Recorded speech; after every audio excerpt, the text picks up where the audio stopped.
Hi, I'm Mark Rickard, one of the co-founders of Righteous Rides. At Righteous Rides, we provide affordable, stress-free transportation for international missionaries when they're home on furlough. Welcome to Visitor Parking, our podcast. Welcome to Visitor Parking. We're here with Abbie. Abbie, tell us a little bit about why you're here today at Righteous Rides. Today we are here, my husband Matt and I, and our 4 kiddos. We actually know a couple that volunteers and works here at Righteous Rides, but we're also headed to the field. We're global workers, and we're going to be heading to South Asia at the end of the year. So the facilities here today we've been using for a meet and greet. That's awesome. How did you pick the country that you'll be heading to, or the area that you'll be heading to? So we didn't pick it. God picked it for us. Yeah. When we first were looking into global life, to see the face of people in this country and to really begin to understand the need that was there. Mm-hmm. By the end of that week, we knew that God was softening our hearts toward this people and was really growing a love. And we got confirmation just from our time with them that we needed to pursue this. How did you pick the organization that you'll be going with? Yeah, so our sending org is called Live Global. Some things that were really important to us as we got the call to go, we wanted to do partnership ministry. We wanted to build a church build a bridge between the American church and the global church. And we were looking for an agency that had that same heart of partnership. What are you most excited for about this trip or stay? Yeah. Most excited would be, we've been trying to get there for about 3 years now. COVID definitely did a number on us. We were able to attend a training school during 2020, which involved a big move. And where we were originally from is not a diverse place. Okay. We're all just, your typical small town Americans. Mm-hmm. And we needed the exposure. Once we got the call to go, we were like, we actually need practical exposure for sharing the gospel with people that are different from us.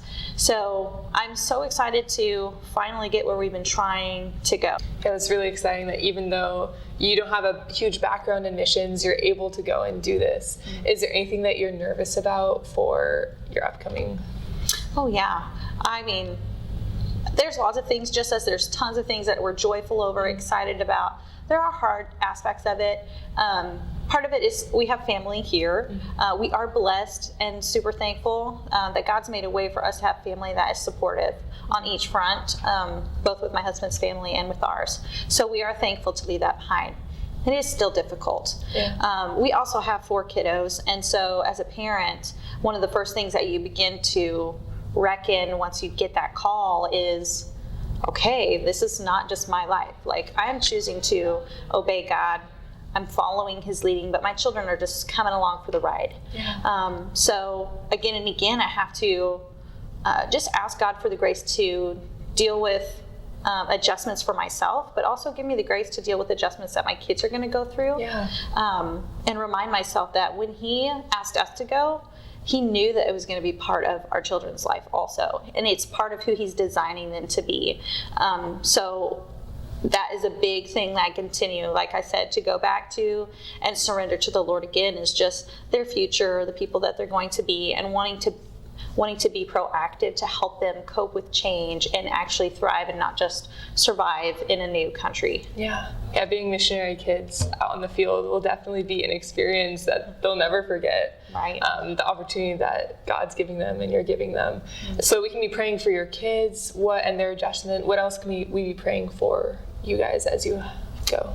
Yeah, so we are still in pre-field fundraising and support raising, and it's not just financial support, but we're in search of people to pray for us because everything hinges on prayer. I think we both know. But so we are at about 65% of our funding, and we would love to go in August.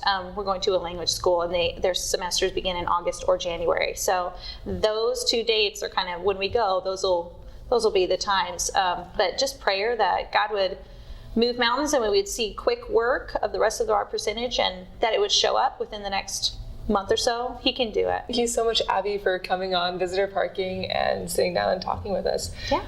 Well, thank you, Zane. I really enjoyed it.